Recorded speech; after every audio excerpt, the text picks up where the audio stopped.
성도 여러분, 그리고 복음사역의 동역자 여러분, 오늘은 로마서 5장 6절에서 8절의 말씀을 드리도록 하겠습니다. 오늘 주제는 우리가 어떻게 하나님의 사랑을 확증할 수 있는가 하는 것입니다. 구원은 믿음으로만 얻는 것이라고 이미 우리는 알고 있습니다. 이것은 아무것도 안 해도 구원을 얻는다라고 하는 뜻이기보다는 사람이 무엇을 해도 구원을 얻을 수 없기 때문에 하나님께서 그리스도 안에 있는 속량으로 구원의 은혜를 베푸셨다라고 하는 것을 믿어야 된다라는 말씀입니다.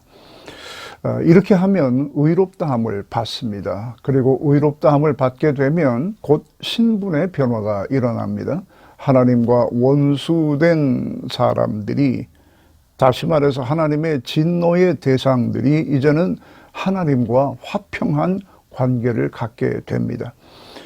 그뿐만 아니라 은혜 밖에 있던 사람들이 지금 우리가 서 있는 이 은혜 안에 들어감을 얻게 됩니다. 이런 건 다 신분의 변화입니다. 진노의 대상에서 은혜의 대상으로 그 신분이 바뀌었다라고 하는 말입니다. 신분만 바뀌는 것이 아니라 실제로 인간의 모든 것을 의미하는 가장 깊은 내면 혹은 중심의 변화가 일어납니다.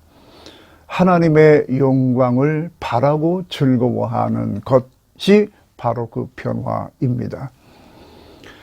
이전에는 하나님의 영광을 볼 수도 없었습니다만 이제는 그 하나님의 영광을 본다는 뜻이고, 그 하나님의 영광을 보는 것으로 그치는 것이 아니라 그것을 즐거워한다 라고 말을 하고 있습니다. 여기에 즐거워한다고 하는 것은 제가 여러 차례 말씀을 드린 것처럼 자랑스러움과 즐거움이 융합된 것입니다. 그 전에는 로마서 1장 28절의 말씀대로 마음에 하나님 두기를 싫어했던 사람들입니다. 이것저것 따져보다가 결국은 아이고 필요 없다 그리고 내던졌던 사람들입니다만은 이제는 그 하나님의 영광을 바라고 즐거워합니다. 이것은 감출 수 없습니다. 감추어지지도 않습니다. 가장 근본적이고 확실한 변화. 그래서 기독교인의 변화라고 하는 것은 개과천선과 같은 개념으로 접근하는 것이 아니라 이렇게 접근을 하고 이렇게 스스로가 확인할 수 있어야만 합니다. 환난 중에도 즐거워한다라고 하는 말이 바로 따라 나옵니다. 하나님의 영광을 바라고 즐거워하는 것이 상황에 따라서 오락가락하거나 올라갔다 내려갔다 하거나 하는 그러한 가벼운 감정이 아니라 환난 중에도 이것은 계속된다라고 하는 뜻으로 말씀을 하는 것입니다. 환난이라고 하는 것은 우리를 굉장히 심하게 잡아 흔들 수 있습니다. 정도에 따라서 우리를 가장 밑바닥으로 떨어지게 할 수도 있는 것이고, 또 이 환난이라고 하는 것은 우리에게 가장 어두운 시기, 낙심할 수 있는 최악의 상황을 포함하는 말이기도 합니다. 마치 하나님의 도우심이 멈춘 것 같기도 하고 하나님께서 내게서 떠나버리신 것 같이 느껴지기도 하는 그러한 때입니다. 아무리 긍정적으로 생각을 하려고 해도 그럴 만한 작은 빛도 보이지 아니하는 때, 이런 때가 환난입니다. 그러나 신분의 변화가 일어난 사람들은 그때도 하나님의 영광을 바라고 즐거워한다라고 말씀하고 있습니다. 교회사에서 100년에 한 번 나올까 말까 한 사람들의 이야기가 아니고 아주 평범한 저와 여러분과 같은 이러한 성도들에 대한 이야기입니다. 환난을 즐거워하는 것이 아니라 환난 중에도 즐거워한다. 이거 잘 기억을 해 두시기를 바랍니다. 환난을 즐거워한다라고 하는 것은 소위 말하는 마조히즘이라고 하는 것이 있습니다. 이렇게 학대를 받으면서 쾌감을 느끼는 것, 이런 것입니다. 그런 것, 환난을 즐거워하는 것이 아니라 환난 중에도 즐거워한다. 이것을 명백하게 잘 구분해 놓으시기를 바랍니다. 왜 환난 중에도 즐거워하는가 하면은 환난은 인내를, 인내는 연단을, 연단은 소망을 이루는 줄 알기 때문이라 라고 말했습니다. 여기서 소망이라고 하는 것이 말이 나오는데 이 소망의 내용이 중요합니다. 무엇을 소망하느냐 하는 겁니다.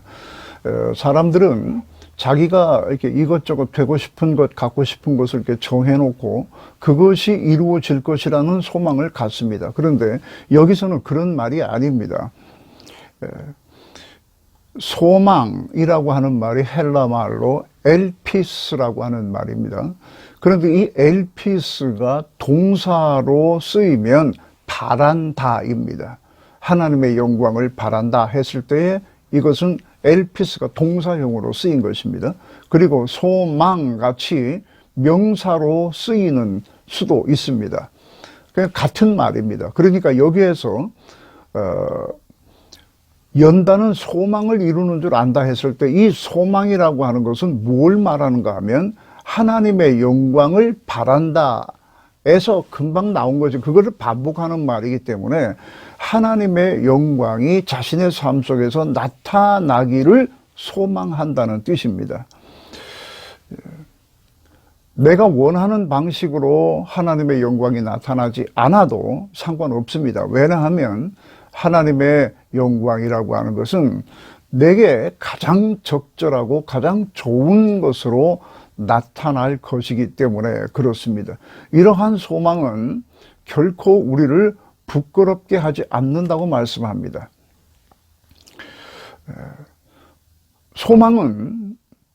이러한 소망은 이루어질 확률이 높은 것이 아니고 반드시 이루어집니다. 이거 반드시라고 큰 소리를 쳐도 상관이 없습니다. 소망이 우리를 부끄럽게 하지 않는다라고 하는 말이 바로 그런 뜻입니다. 확률이 높은 것이 아니라 반드시 그렇게 된다는 뜻입니다. 이 시간에 지난 시간에 저는 이렇게 말씀을 드렸었습니다. 바울이 무슨 배짱으로 이렇게 큰 소리를 치며 또 그 말을 듣는 설교자가 무슨 배짱으로 이것을 이렇게 확신 있게 전달을 하는가? 그 답으로 하나님의 사랑이 우리 마음에 부은 바 됨이라 라고 하는 말씀을 드렸었습니다. 사랑을 주신다 정도의 표현으로는 양에 차지 않기 때문에 마치 물을 쏟아 붓는 것처럼 피를 흘리는 것 같은 이러한 표현을 여기에서 사용하는 것입니다. 한때 그런 감정이 들었었다라고 하는 것도 아니고 또 하나님께서 어떤 특별한 시기에는 그렇게 하신다는 것이 아니라 하나님의 백성의 삶 속에 하나님은 항상 계속해서 그렇게 사랑을 부으신다고 말을 하고 있습니다. 여러분, 사랑이라고 하는 말은 그냥 우리가 이렇게 저렇게 아무렇게나 사용을 하기도 하지만은 성경에서 사랑이라고 하는 말은 매우 강력한 감정의 표현입니다. 사랑한다는 말은 좋은 감정을 가지고 있다라고 하는 정도가 아닙니다. 그 대상을 위해서 자신의 모든 것을 다 줄 수 있는 준비가 되었다는 의미로 사랑이란 말을 쓰고 있습니다. 하나님께서 어떤 대상을 사랑하신다는 것은 하나님의 지혜와 하나님의 능력을 그를 위해서 사용할 준비가 다 돼 있다는 뜻으로 쓰는 말입니다. 자, 이 사랑 가운데서 하나님의 백성에게 환난이 덮치는 것을 허용하실 수가 있습니다.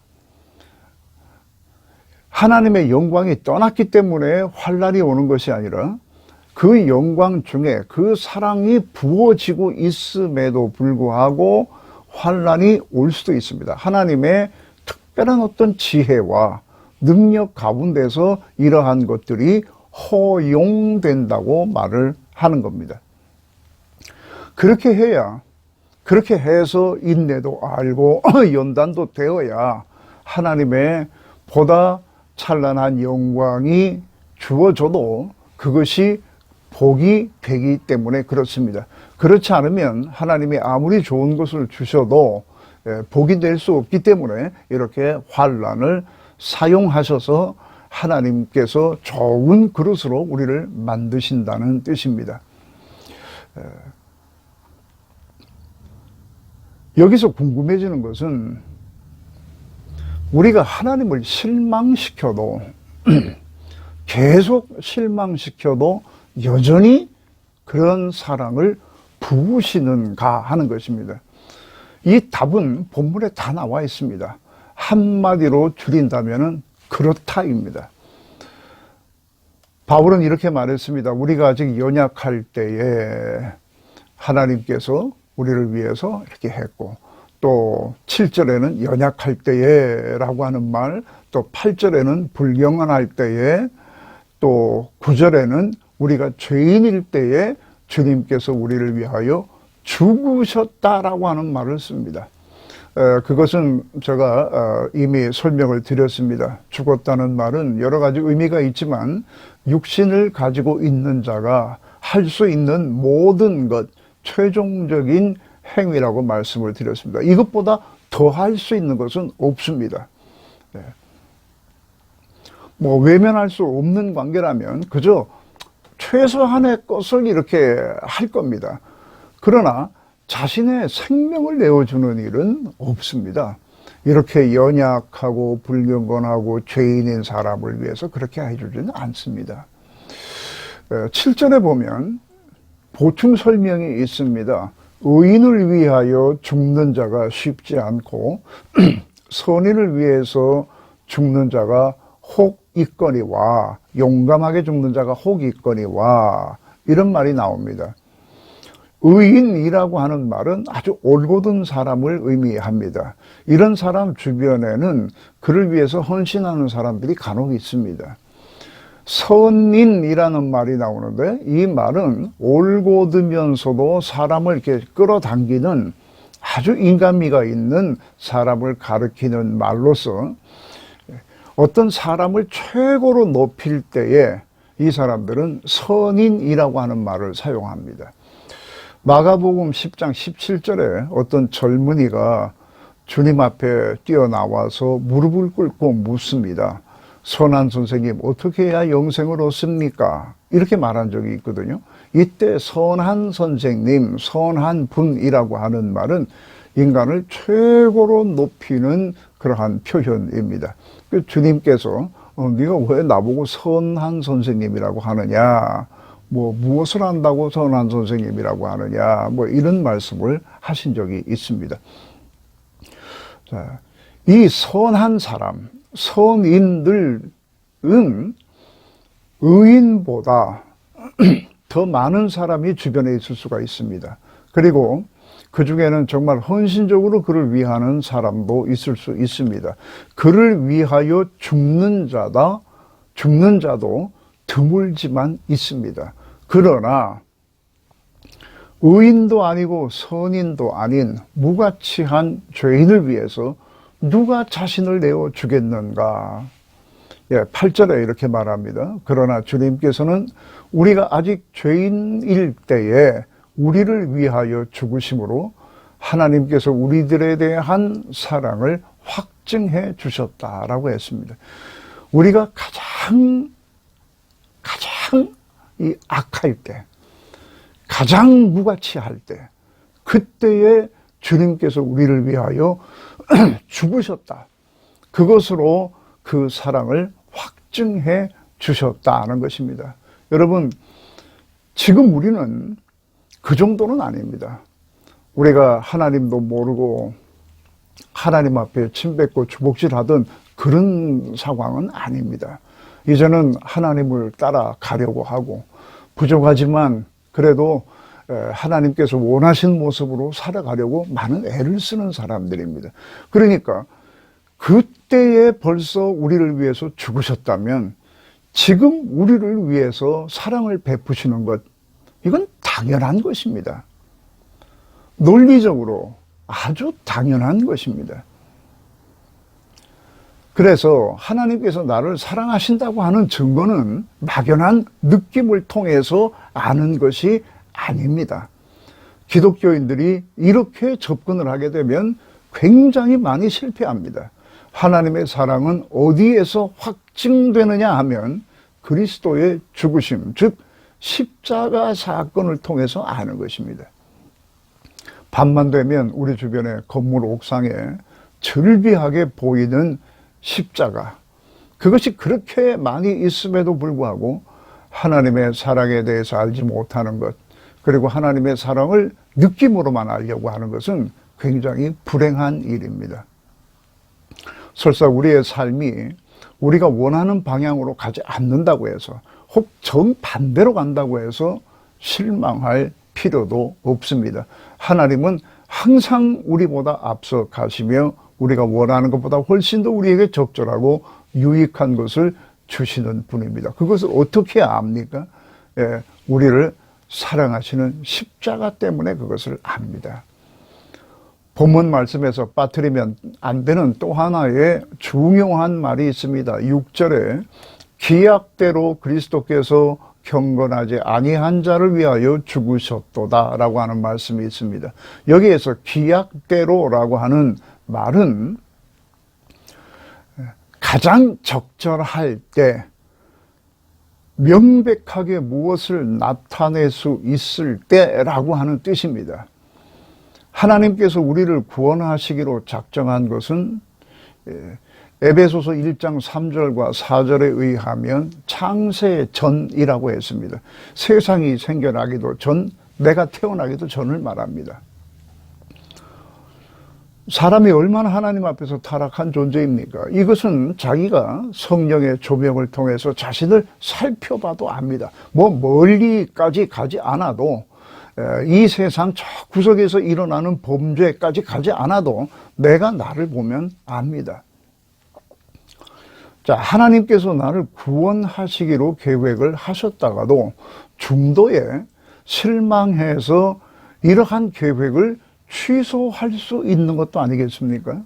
그런데 그렇게 하지 않으신다는 겁니다.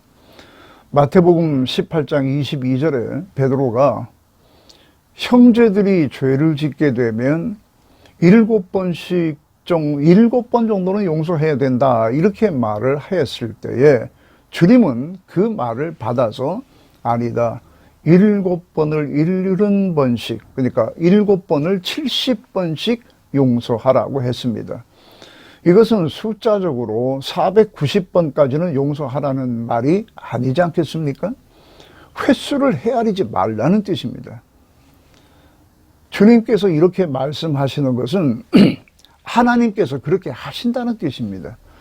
하나님께서 나는 못해도 너희는 그렇게 하라, 이렇게 말씀하시지는 않을 거 아니겠습니까?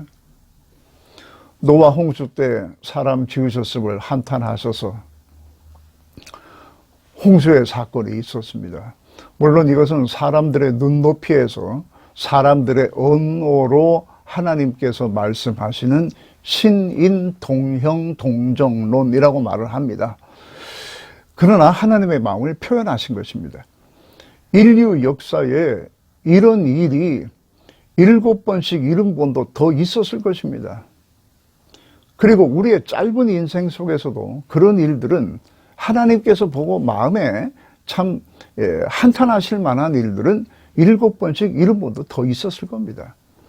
그러나 하나님께서는 본래 계획대로 하셨습니다. 기약대로 우리를 위해서 그리스도께서 죽으셨습니다. 기약대로라고 하는 말은 하나님의 사랑은 결코 변하지 않는다는 것을 강조하기 위해서 그 밑에 밑줄을 이렇게 쫙 긋는 역할을 하고 있습니다. 이 정도 말하면 들을 사람은 다 알아들었을 겁니다. 그런데도 바울은 어찌 보면 중복되는 의미의 말을 그 뒤에 다시 반복합니다. 이것을 지금까지 전한 말을 좀 더 탄탄하게 하기 위해서 다져놓는 것이기도 하고 조금 더 수준을 끌어올리는 의미에서, 그리고 또 다음 대목으로 논리를 전개하기 위해서 발판처럼 사용하는 말일 수도 있습니다. 9절 말씀을 보면 이렇게 되어 있습니다.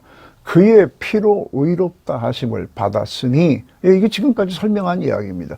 더욱이란 말이 나옵니다. 더욱 그로 말미암아 진노하심에서 구원을 얻을 것이라. 더욱이라고 하는 말에 주목하시기를 바랍니다. 이것은 앞에 것이 사실이면 뒤에 것은 더욱 더 그러하다라고 하는 말을 할 때 쓰는 말입니다. 우리가 의롭다함을 받은 것은 그리스도의 피로 말미암는 것입니다. 그 피가 우리를 저주에서부터 구원하였다면, 진노에서부터 우리를 구원해 주셨다면, 더욱더 분명한 사실은 저주받지 아니하는 것이 하나님의 목표가 아니라 그 이상의 것을 목표로 합니다. 그래서 더욱이라고 하는 말을 쓰고 있는 것입니다.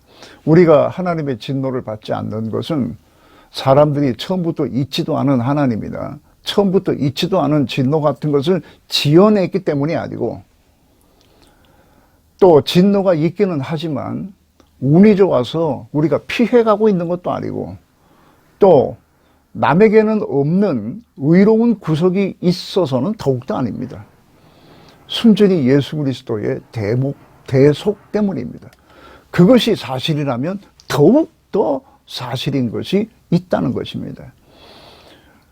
10절에도 비슷한 논리를 전개합니다. 우리가 원수 되었을 때에 그의 아들이 죽으심으로 말미암아 하나님과 화목하게 되었은즉 화목하게 된 자로서는 더욱 그의 살아나심으로 구원을 얻을 것이라 했습니다. 여기도 더욱이라고 하는 말이 나옵니다. 여기서는 그리스도의 죽음과 다시 사심 사이에 더욱이 들어 있습니다.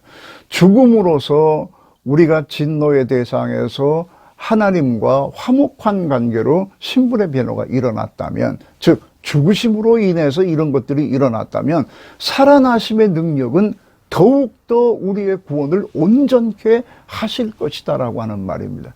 그만큼 우리의 구원이라고 하는 것은 확고하다라고 하는 말을 하려고 하는 것입니다. 11절에는 그뿐 아니라 이런 말이 나옵니다. 그뿐 아니라. 지금까지 말을 충분히 했습니다마는 바울의 마음속에 아직도 뭔가 모자라는 것이 있는 것 같습니다. 말씀을 더 하고 싶은 것이 있다는 뜻입니다. 우리 주 예수 그리스도로 말미암아 하나님 안에서 즐거워하느니라. 여기서 즐거워한다는 말은 2절에 나왔던 카오카오마이, 즉 자랑스러워한다와 즐거워한다가 융합된 그 말, 이것이 똑같은 말이 또 여기에서 나옵니다. 하나님을 자랑스러워하면서 즐거워하는 것, 즉 감사와 찬양으로 이런 것들이 다 표현되는 것인데, 그뿐 아니라 우리가 그리스도로 말미암아 하나님 안에서 지금 이렇게 하고 있느니라.